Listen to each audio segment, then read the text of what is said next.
Hello friends, তোমরা সবাই কেমন আছো? আমার নতুন একটি মিনি ব্লগে তোমাদের সকলকে জানাই স্বাগত।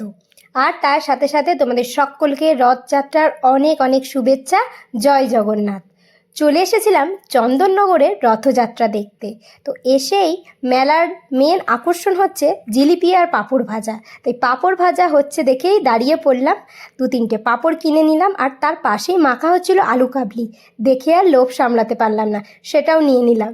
খাওয়া দাওয়া সারতে সারতেই এখন যাচ্ছি জগন্নাথকে দর্শন করার উদ্দেশ্যে। তবে এখানে চারদিকে মেলাও বসেছিল। আমাদের আসার আগেই এক পশলা বৃষ্টি হয়ে যাওয়ার জন্য মেলার সমস্ত জিনিসপত্র পুরো ঝাঁপ ফেলে দিয়েছিল। ছোটোখাটো কিছু কটা দোকান খোলা ছিল।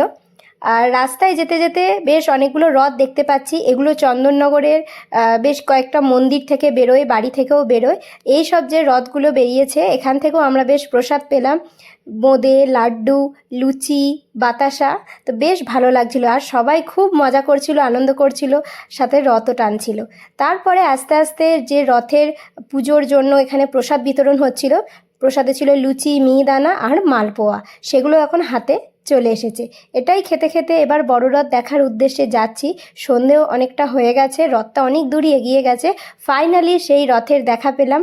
আমরা ছিলাম রথের ব্যাক সাইডটাতে। এখানে রথটা অনেকক্ষণ বেশ দাঁড়িয়েছিল, যেখানে দাঁড়িয়েছিল সেখানে পুজো আরতি এসব হচ্ছিল। তো সেখান থেকেও আমরা প্রসাদ পেয়েছি।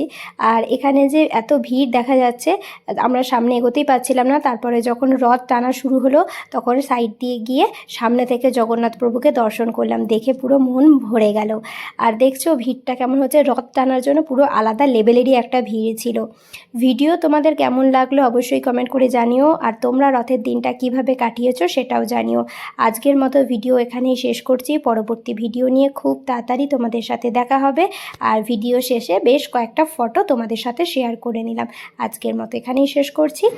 টাটা, জয় জগন্নাথ।